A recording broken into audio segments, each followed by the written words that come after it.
ہماری اکانومی میں جو انٹرپرونرز ہیں، جو ایس ایم ایز ہیں، جو ہماری بہنیں بیٹیاں کام کر رہی ہیں، 25% تو اگر وہ کہیں آن لائن کہیں پیسہ بھیجتے ہیں تو 25% تو ان کے اوپر وہ ٹیکس ہے.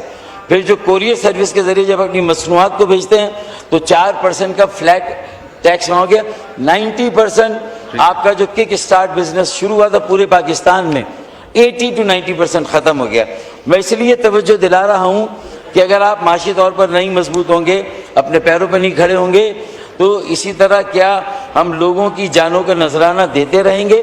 یہ وہی جانیں ہیں کہ بس آخری بات یہ کہ کراچی میں بھتے بھی شروع ہو گئے اور کڈنیپنگ فار رینسم بھی شروع ہو گیا، اور جو ٹیکسز جس قدر ہیں اس سے میرے خیال میں ایس ایم ایز اور انٹرپرونرز اور کک اسٹارٹ بزنس جو شروع ہوئے تھے وہ سب بند ہو گئے. کئی بڑی فیکٹریاں بند کر دی گئی ہیں جو ایکسپورٹ یونٹس تھے، اور وہ لوگ دبئی یا باہر منتقل ہو گئے. یہ میں یہاں اس لیے رکھنا چاہتا ہوں، یہ ضروری ہے. پھر انفراسٹرکچر پر تو میں بات ہی نہیں کر رہا. پھر PIDCL کے جو کام آپ کر رہے ہیں، جو ہم کر رہے ہیں، جو وفاق کر رہا ہے وہاں کے انفراسٹرکچر کے لیے، اس میں صوبائی حکومت نے ایک پوزیشن لے لی ہے اور کراچی کے جو میئر ہیں انہوں نے ایک پوزیشن لی. یہ ساری چیزیں توجہ طلب ہیں.